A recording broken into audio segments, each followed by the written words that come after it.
ಇಲ್ಲ, ಇದು ಭಾಳ ದಿವಸದಿಂದ ನಾನು ಶಿಕ್ಷಣ ಮಂತ್ರಿ ಆದ ತಕ್ಷಣ, ಸಚಿವ ಆದ ತಕ್ಷಣವೇ ಸುಮಾರು ಜನರು ಬಂದು ಕೇಳ್ತಾ ಇದ್ದರು. ಬಟ್ ಅದನ್ನು ಅನುಷ್ಠಾನ ಮಾಡ್ತಕ್ಕಂಥ ಸಂದರ್ಭದಲ್ಲಿ ನಾವು ಕೂಡ ನೋಡ್ಕೊಂಡು ಮಾಡಬೇಕಾಗುತ್ತೆ. ಯಾಕಂದರೆ ಯಾವುದೋ ಒಂದು ಕಾನೂನು ಮಾಡಿದಾಗ ಯಾವುದೋ ಒಂದು ವಿಚಾರದ ಮೇಲೆ ಮಾಡಿರ್ತಾರೆ. ಮತ್ತು ಮೊನ್ನೆನೂ ಕೂಡ ಅಸೆಂಬ್ಲಿ ಆಗಲಿ ಅಂಥೇಳಿ ಕಾಯ್ತಾ ಇದ್ದೆ ನಾನು. ಅಸೆಂಬ್ಲಿ ಆದಮೇಲೆ ಇದನ್ನು ಮಾಡೋಣ ಅಂಥೇಳಿ. ಯಾರು ಇದು ಬೇಸಿಕಲಿ ಮಾನ್ಯ ಮುಖ್ಯಮಂತ್ರಿಗಳಿಗೆ ಹೋಗಿ ನಾವು ಮಾತಾಡಿದಾಗ ಯಾರೂ ಕೂಡ ಬೇರೆ ಭಾಷೆನೇ ದ್ವೇಷ ಮಾಡ್ತಕ್ಕಂಥದ್ದಲ್ಲ, ನಾವು ಭಾರತೀಯರು. ಬಟ್ ಅದನ್ನು ಹೇರಬಾರ್ದು, ಅದನ್ನು ಮಕ್ಕಳ ವಿದ್ಯಾಭ್ಯಾಸಕ್ಕೆ ತೊಂದರೆ ಆಗಬಾರ್ದು. ಅದಕ್ಕೆ ಈಗೇನು ಮಾಡಿದ್ದೀವಿ, ಗ್ರೇಡಿಂಗ್ ಕೊಟ್ಟಾಗ ಅದು ಅವರಿಗೆ ರಿಸಲ್ಟಿಗೆ ತೊಂದರೆ ಆಗಬಾರ್ದು. ಅವರ ರಿಸಲ್ಟಿಗೆ ತೊಂದರೆ ಆಗಿಬಿಟ್ರೆ ಅದು ಭಾಳ ಕಷ್ಟ ಆಗುತ್ತೆ. ಒತ್ತಡದಲ್ಲಿ ಮಕ್ಕಳು ಓದ್ತಾ ಇರ್ತಾರೆ. ಸೊ ಅದು ಅವ್ರು ಯಾವ ರೀತಿ ತೊಗೊಳ್ಬೋದು. ಬಟ್ ನನಗೆ ಭಾಳ ಸಂತೋಷ ಏನು ಅಂತ ಹೇಳಿದರೆ, ಸಾಹಿತಿಗಳು ಮತ್ತು ಹೋರಾಟಗಾರರು ಸಾಕಷ್ಟು ಜನರು ಎಲ್ಲ ಇದ್ದಾರೆ. ನಮ್ಮ ಕವಿರಾಜ್ ಅವರೆಲ್ಲ ಇದ್ದಾರೆ. ಅವರೆಲ್ಲರೂ ಕೂಡ ಮಧ್ಯೆ ನಮಗೆಲ್ಲ ಸಿಕ್ಕಾಗ, ನಾರಾಯಣಗೌಡರಾಗಲಿ ಮತ್ತು ಎಲ್ಲ ಸಾರಾಗೋವಿಂದವರು ನಿನ್ನೆ ಬಂದಿದ್ದರು. ಅವರಿಗೆಲ್ಲ ಹೇಳಿದ್ದೆ ನಾನು, ಸ್ವಲ್ಪ ನಂಗೆ ಟೈಮ್ ಕೊಡಿ, ಮಾಡ್ಬೇಕಾದ್ರೆ ಕರೆಕ್ಟಾಗಿ ನೋಡಿಕೊಂಡು ನಾನು ತೀರ್ಮಾನ ಮಾಡ್ತೀನಿ ಅಂಥೇಳಿ. ಅದು ಮಾನ್ಯ ಮುಖ್ಯಮಂತ್ರಿಗಳಿಗೆ ಹೇಳಿದ್ದೆ ನಾನು. ಅಸೆಂಬ್ಲಿ ಆದಮೇಲೆ ಅವರು ಒಂದು ಚರ್ಚೆ ಮಾಡಿಬಿಟ್ಟು ಮಾಡೋಣ ಅಂಥೇಳಿ ನಿನ್ನೆ ಹೋಗಿ ಒಂದು 10 ಮಿನಿಟ್ಸ್ ಎಲ್ಲ ಯಾಕೆ ಏನು ಎಲ್ಲ ಹೇಳಿದಾಗ, ಇಲ್ಲಪ್ಪ ನಿನ್ನ ತೀರ್ಮಾನ ನೀನು ಏನು ಮಾಡ್ತೀವಿ ಮಾಡು, ಅದು ಕರೆಕ್ಟಾಗಿದೆ ಅಂಥೇಳಿ ಭಾವಿಸ್ತೀನಿ, ನೀವು ತೀರ್ಮಾನ ಮಾಡಿದ್ರು. ಆ ತೀರ್ಮಾನ ಮಾಡಿರೋದು ಅಷ್ಟೇ, ಮತ್ತು ಇದೇನಿಲ್ಲ. ಮತ್ತು ಮಾನ್ಯ ಮುಖ್ಯಮಂತ್ರಿಗಳು ದ್ವಿಭಾಷಾ ಅಂತ ಕೆಲವು ಸತಿ ಮೌಖಿಕವಾಗಿ ಭಾಷಣದೊಳಗೆ ಹೇಳಿರೋದು, ಅದೇನು ಕಡ್ಡಾಯವಾಗಿ ಮಾಡಬೇಕು ಅಂತ ಹೇಳಿರಲಿಲ್ಲ.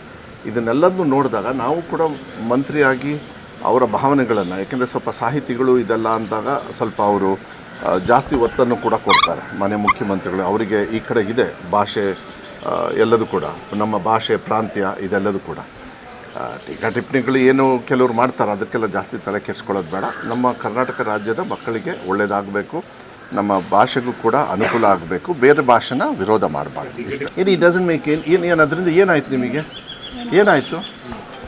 ನಾನು ನೋಡಿದೆ ನಿನ್ನೆ ಸುರೇಶ್ ಕುಮಾರ್ ಅವರು ಇದು ಏನೋ ಸರ್ಕಾರ ಏನಾದ್ರು ಹೆದರ್ಬಿಟ್ಟಿದೆಯಾ ಅದಕ್ಕೆ ಹಿಂಗೆ ಅಂಥೇಳಿ. ಯಾಕೆ ನೀವೆಲ್ಲ ಸರ್ಕಾರದಲ್ಲಿದ್ದಾಗ ಏನು ನೀವೇನು ಕನ್ನಡನ ಹಾಳು ಮಾಡಬೇಕು ಅಂಥೇಳಿ ಅಧಿಕಾರ ಮಾಡ್ತಾಯಿದ್ದೀರಾ? ನೀವು ಕನ್ನಡನ ಹಾಳು ಮಾಡಬೇಕು ಅಂತ ಅಧಿಕಾರ ಮಾಡ್ತಾರೆ. ತಪ್ಪು. ವಿಜೇಂದ್ರ ಅವ್ರದ್ದು ಒಂದು ಎಂಥದ್ದು ಎಂಥದ್ದು ಟ್ವೀಟೋ ಏನೋ ನೋಡಿದೆ ನಾನು. ಅವತ್ತು ಕೂಡ ಅವರು ತಿಳ್ಕೊಳ್ಬೇಕಾಗತ್ತೆ, ಅವ್ರ ತಂದೆಯವರಿಗೆ ಕನ್ನಡದ ಬಗ್ಗೆ ಇರತಕ್ಕಂಥ ಅಭಿಮಾನ ನನಗನ್ಸುತ್ತೆ ವಿಜೇಂದ್ರ ಅವ್ರಿಗೆ ಇನ್ನೂ ಇಲ್ಲ ಅನಿಸುತ್ತೆ. ನಾವು ಅದನ್ನು ಅರ್ಥ ಮಾಡ್ಕೋಬೇಕು. ಸುರೇಶ್ ಕುಮಾರ್ ಅವರು ಅಷ್ಟೇ, ವಿಜೇಂದ್ರ ಅವರು ಅಷ್ಟೇ, ಯಾರೂ ಕಲಿಬೇಡಿ ಅಂತ ಹೇಳಿಲ್ಲ ಅಲ್ಲಿ. ಕರೆಕ್ಟ್ ತಾನೇ? ಇಲ್ಲ, ಪಾಸಿಬಲ್ಲು ತಮಿಳ್ನಾಡಲ್ಲಿ ಈಗ ದ್ವಿಭಾಷೆನೇ ಇರೋದು. ನಾನು ಈ ಯಾರ್ಯಾರು ಇದಕ್ಕೆ ಟೀಕಾ ಟಿಪ್ಪಣಿ ಮಾಡ್ತಾರೆ, ಎಸ್ಪೆಷಲಿ ವಿಜೇಂದ್ರ ಅವರು ಬಿ ಜೆ ಪಿಯ ರಾಜ್ಯ ಅಧ್ಯಕ್ಷರಾಗಿ, ಬಿ ಜೆ ಪಿನೂ ಕೂಡ ಈ ರಾಜ್ಯವನ್ನು ಆಳಿದೆ, ಕರೆಕ್ಟಾ? ಅವರಿಗೆ ಸ್ವಲ್ಪ ತಿಳುವಳಿಕೆ ಕಮ್ಮಿ ಅನಿಸುತ್ತೆ. ಕರ್ನಾಟಕ ರಾಜ್ಯದ ಜನರು, ಕನ್ನಡಿಗರು ಬೆವರು ಸುರಿಸಿ ಸೆಂಟ್ರಲ್ ಗೌರ್ಮೆಂಟ್ ನರೇಂದ್ರ ಮೋದಿಯವ್ರ ಖಜಾನೆ ಫುಲ್ ಮಾಡ್ತಾರಲ್ಲ, ಅದನ್ನು ಏನಾದರೂ ಇವತ್ತು ಈ ಕಾಳಜಿ ಇಟ್ಕೊಂಡಿರೋದನ್ನ ಹೋಗಿ ಅಲ್ಲಿ ಬೇಡ್ಕೊಂಡಿದ್ದಾರಾ? ಕರ್ನಾಟಕ ರಾಜ್ಯದ ಜನರು ಬೆವರು ಸುರಿಸಿ ಟ್ಯಾಕ್ಸ್ ಕಟ್ತಾ ಇದ್ದಾರೆ, ನೀವು ಕೊಡೋದನ್ನೂ ಕಮ್ಮಿ ಕೊಡ್ತಾ ಇದ್ದೀರಾ. ತಮಿಳ್ನಾಡಿಗೂ ಸೇಮೇ. ಸೊ ಇದನ್ನು ಫಸ್ಟು ವಿಜೇಂದ್ರ ಅವರು ಅರ್ಥ ಮಾಡ್ಕೊಳ್ಳಿ. ಇಲ್ಲಾಂದರೆ ಅವರು ಏನು ಬರ್ಕೊಂಡಿದ್ದಾರಲ್ಲ, ಅವ್ರ ಹಣೆ ಕಟ್ಕೋಬೇಕಷ್ಟೆ, ಅವ್ರ ಹಣೆ ಹೊಡ್ಕೋಬೇಕದಷ್ಟೇ. ಅವ್ರ ರಾಜ್ಯಾಧ್ಯಕ್ಷರಾಗಿ ನಾಚಿಕೆ ಆಗಬೇಕು. ಫಸ್ಟು ಅವ್ರು ನಿಜವಾಗ್ಲೂ ಅವ್ರಿಗೇನಾದ್ರು ಗೌರವ ಇದ್ದರೆ, ನಮ್ಮ ರಾಜ್ಯದ ಬಗ್ಗೆ ಗೌರವ ಇದ್ದರೆ, ಅವರು ಏನಾದರೂ ನಿಜವಾಗ್ಲೂ ರಾಜ್ಯದ ಅಧ್ಯಕ್ಷರಿಗೆ ಅರ್ಹತೆ ಇದ್ದರೆ, ಇಲ್ಲ ಒಂದು 4 ವೋಟ್ ಅವ್ರಿಗೆ ಬಿ ಜೆ ಪಿಯವ್ರಿಗೆ ಬಂದಿದೆ ಅಂದರೆ, ವಿರೋಧ ಪಕ್ಷದಲ್ಲಿ ಕೂತ್ಕೊಳ್ತಕ್ಕಂಥ ಲಾಯಕ್ ಏನಾದರೂ ಇದ್ದರೆ, ಇದೇ ಮಾತನ್ನು, ಇದೇ ಟ್ವೀಟನ್ನು, ಇಲ್ಲ ಇದೇ ಮೆಸೇಜನ್ನ ಕನ್ನಡದಲ್ಲೇ, ಇಲ್ಲಾಂದರೆ ಹಿಂದಿಯಲ್ಲಿ ಅವ್ರಿಗೆ ಏನಾದ್ರು ಅರ್ಥ ಆಗಲಿಲ್ಲ ಅಂದರೆ ಹಿಂದಿಯಲ್ಲಿ ನರೇಂದ್ರ ಮೋದಿಯವರಿಗೆ ಅದನ್ನು ಬರೆದು ನಮ್ಮ ಕನ್ನಡ ರಾಜ್ಯದ ಜನರು, ಇವಾಗೇನು ಮೆಟಾ ಎಂಥದ್ದು ಇದ್ದಾವೆ, ಕನ್ನಡದಲ್ಲಿ ಹಾಕಿದರೆ ಮೋದಿಯವ್ರು ನೋಡ್ಕೋತಾರೆ. ಅವ್ರಿಗೆ ಭಾಳ ಮೊಬೈಲು ಅಂದರೆ ಭಾಳ ಪ್ರೀತಿ, ಯಾರಿಗೆ? ನರೇಂದ್ರ ಮೋದಿಯವರಿಗೆ.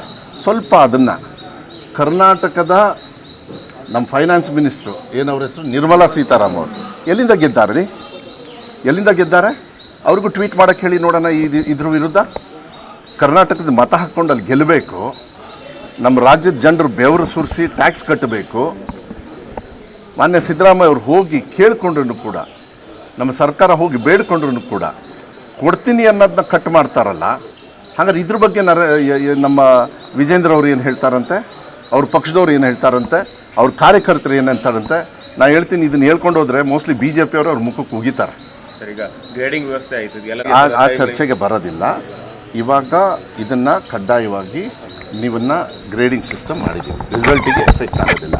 ಮಕ್ಕಳಿಗೆ ಶಿಕ್ಷಣಕ್ಕೆ ಒತ್ತಡ ಬರಬಾರ್ದು, ಆ ಕೆಲಸವನ್ನು ಇವಾಗ ನಾವು ಮಾಡಿದ್ದೀವಿ. ಇದು ಲಾರ್ಜರ್ ಸ್ಕೇಲ್ ಆಗ್ತದೆ, ವಿಧಾನಸಭೆಯಲ್ಲಿ ಚರ್ಚೆ ಆಗಬೇಕು, ಇಲ್ಲಾಂದ್ರೆ ಮಾನ್ಯ ಮುಖ್ಯಮಂತ್ರಿಗಳ ಗೈಡೆನ್ಸ್ ತೊಗೊಂಡು ನಾವು ಮುಂದೆ ಹೋಗಬೇಕಾಗುತ್ತೆ. ಅದನ್ನು ಬೇರೆ ದಿವಸ ನಿಮ್ಮ ಅಧಿಕಾರಾವಧಿಯಲ್ಲಿ ಆಗ್ಬೋದು. ನಾನು ನೋಡಿ, ನಮ್ಮ ಅಧಿಕಾರ ಈಗ ನಾಳೆ ನಾನು ತೆಗೆದ್ರು ಅಂದ್ರೆ ಏನು ಮಾಡ್ತೀನಿ? ನನ್ನ ಗೌರ್ಮೆಂಟ್ ಟರ್ಮ್ ಈ ಟರ್ಮ್ ಅಲ್ಲ ಒಂದು ನಿಮಿಷ, ನಂದು ಆಗ್ತದೆ. ನಾವು ಇನ್ನೂ 100 ವರ್ಷ ಅಧಿಕಾರ ಮಾಡೋಕ್ಕೆ ಇರೋದು ನಮ್ಮ ಕಾಂಗ್ರೆಸ್ ಸರ್ಕಾರದವರು. ನಾವು ಮಾಡ್ತೀವಿ ಅಂತೇಳಿ ವಿಶ್ವಾಸ ಇರ್ಬೋದು, ಅದನ್ನು ನೋಡೋಣ. ಯಾವಾಗಲೂ ಅಷ್ಟೇ ಒಂದು ಕಾನೂನು ಮಾಡಬೇಕಾದ್ರೆ ಈಗಲೂ ಕೂಡ ನಾನು ಹೇಳ್ತಾ ಇದ್ದೀನಿ, ಇದು ನಮ್ಮ ಮಕ್ಕಳ ಹಿತದೃಷ್ಟಿಯಿಂದನೇ ನಾವು ತೀರ್ಮಾನ ಮಾಡಿದ್ವಿ. 35ರಿಂದ 33 ಮಾಡೋದಕ್ಕೂ ಕೂಡ ಕಾರಣ ಏನು ಅಂದರೆ, ನಮ್ಮ ಕರ್ನಾಟಕ ರಾಜ್ಯದ ರೈತ ಮಕ್ಕಳು ಬೇರೆ ರಾಜ್ಯದಲ್ಲಿ 30ರಲ್ಲಿ ಪಾಸಾಗಿ ಇಲ್ಲಿ ಬಂದು ಕೆಲಸ ಸಿಗ್ತದೆ. ಕಡ್ಡಾಯವಾಗಿ ಈಗ SSLC ಪಾಸ್ ಆಗಲೇಬೇಕು.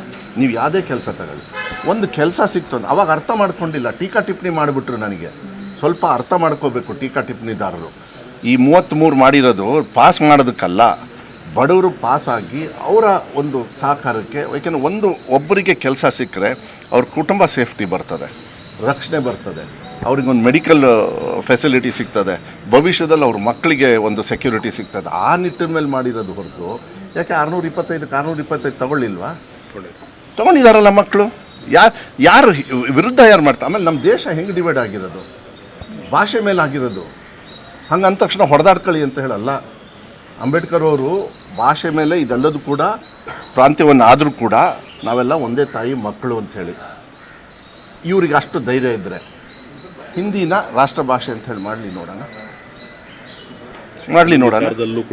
ಅಲ್ಲ, ಅದಕ್ಕೆ ಯಾರಿಗೆ ಅದೇ ಮಾಡಬಾರ್ದು. ಸಿದ್ದರಾಮಯ್ಯ ಸಾಹೇಬರು ಹೇಳಿದ್ದಾರೆ, ನೀವೇನೇ ತೀರ್ಮಾನ ತೊಗೊಂಡ್ರೆ ಅದು ಒಂದು ನೆನಪಿಟ್ಕೊಳ್ಳಿ, ಮಕ್ಕಳ ಹಿತದೃಷ್ಟಿಯಿಂದ ತಗೊಳ್ಬೇಕು, ಅವ್ರ ಭವಿಷ್ಯಕ್ಕೆ ತೊಂದರೆ ಆಗಬಾರ್ದು.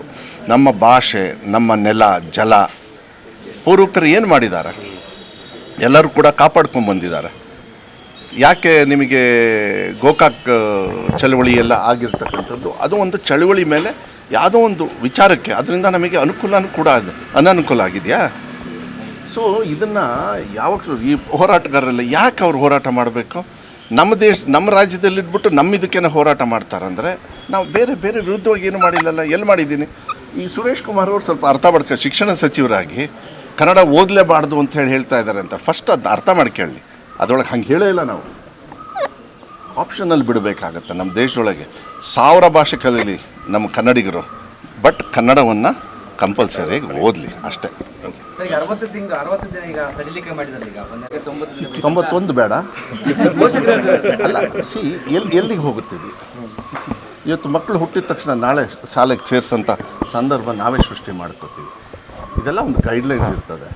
ನಾನು ಅವ್ರ ಪಾಪ ಅವ್ರ ವಿರುದ್ಧವಾಗಿ ಹೇಳೋದಿಲ್ಲ. ನಾನು ಇಷ್ಟು ಹೇಳ್ಬೋದು, ಮಕ್ಕಳನ್ನು ಮನೆಯಲ್ಲಿ ಮುದ್ದಾಡಿ ಸ್ವಲ್ಪ ಇಟ್ಕೊಳ್ಳಿ, ಮನೇಲಿ ಏನಾಗೋದಿಲ್ಲ.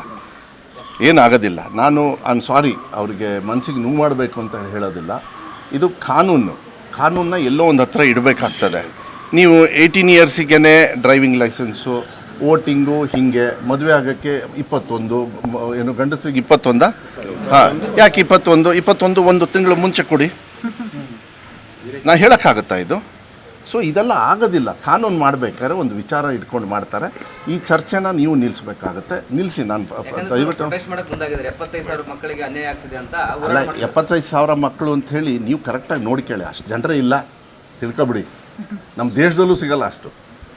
ಇದೆಲ್ಲ ಸುಳ್ಳು ಹೇಳ್ಕೊಂಡು ಹೋಗೋದಿದೆಯಲ್ಲ, ಬುಲ್ಡೆ ಬಿಡ್ಕೊಂಡು, ಇದನ್ನು ನಾನು ಖಂಡನೆ ಮಾಡ್ತೀನಿ. ಯಾಕೆಂದರೆ ಸಾಮಾಜಿಕವಾಗಿ ಯಾವತ್ತೂ ಕೂಡ ಅವರು ಕೂಡ ಜವಾಬ್ದಾರಿತವಾಗಿರಬೇಕಾಗ್ತದೆ. ಕಾನೂನನ್ನು ಅವ್ರಿಗೆ ಹೆಂಗೆ ಬೇಕು ಹಂಗೆ ಮಾಡೋದಿಲ್ಲ. ಎಲ್ಲರಿಗೂ ಸಮಾನತೆಯನ್ನು ತರ್ತಕ್ಕಂಥ ಕೆಲಸವನ್ನು ಮಾಡಬೇಕಾಗುತ್ತೆ. ಅದಕ್ಕೆ ನಾನು ಇದು ಹೆಚ್ಚು ಚರ್ಚೆ ಮಾಡಲ್ಲ. ಕಾನೂನು ಮಾಡಿದೆ ಕ್ಲೋಸ್. ನಾನಲ್ಲ ರೀ, ಕಾನೂನು ಇದೆ. ಇದೇ ಥರ ತಂದೆ ತಾಯಿಯವರೇ ಪಾಪ ಹೈಕೋರ್ಟಿಗೆ ಹೋಗಿ ಸಿಕ್ಕಾಕೊಂಡಿರೋದು. ನಾನೆಲ್ಲ ಕಾನೂನು ಮಾಡಿದ್ದು ಹೇಳ. ಯಾರು ನಂಗೆ ಟೀಕಾ ಟಿಪ್ಪಣಿ ಮಾಡಿದ್ರು BJP ಇದ್ದರೆ 22ಕ್ಕೆ ಅವ್ರ ಹಣೆ ಬರೋಕ್ಕೆ ಅವ್ರು ಮಾಡಿರೋದು. ತಗೊಂಡು ಕೊಡ್ಲಾ ನಿಮಗೆ ಆರ್ಡ್ರು? ಅದಕ್ಕೆ ನಾನು ಹೇಳೋದು ಬೇಡ. ನನಗೆ ಮಕ್ಕಳನ್ನಿದ್ದಾಗ ನಾನು ಯೂಶಲಿ ರಾಜಕಾರಣ ಮಾಡೋದಿಲ್ಲ. ಆದರೆ ನಮ್ಮ ಕರ್ನಾಟಕ ರಾಜ್ಯದ ಜನರ ಬೆವರೇನಿದೆ ಅದು BJP ಅವರು ಮತ್ತು ವಿಜೇಂದ್ರ ಅವರು ಸ್ವಲ್ಪ ಅರ್ಥ ಮಾಡ್ಕೊಳ್ಳಿ. ಈ ನಿಮ್ಮ ದೇಶ ಓಡಾಡ್ತಾ ಇರೋದೆ, ನಿಮ್ಮ ದೇಶ ಚೆನ್ನಾಗಿ ಆರ್ಥಿಕವಾಗಿ ಏನೋ ಸದೃಢ ಆಗಿದೆ ಅಂದರೆ ನಮ್ಮ ರಾಜ್ಯದ ಬೆವರು, ಮತ್ತು ನಮ್ಮ ತಮಿಳ್ನಾಡು ಇರ್ಬೋದು, ಕೆಲವು ಮಹಾರಾಷ್ಟ್ರ ಇರ್ಬೋದು, ಅವ್ರ ಬೆವರಿಂದ, ಕೇರಳ ಇರ್ಬೋದು, ಇವ್ರ ಬೆವರಿಂದ ನಮ್ಮ ದೇಶ ಚೆನ್ನಾಗಿ ನಡೀತಾ ಇದೆ. ಬೇರೆ ರಾಜ್ಯದಲ್ಲಿ ಟ್ಯಾಕ್ಸ್ ಕಮ್ಮಿ ಕೊಟ್ಟರು ಕೂಡ ಅವರನ್ನು ಈ ಭಾರತೀಯರು ಅಂತ ಬದುಕೋಕ್ಕೆ ಕನ್ನಡ ರಾಜ್ಯದ ಜನರ ಬೆವರಿದೆ, ನೆನ್ಪಿಟ್ಕೊಳ್ಳಿ.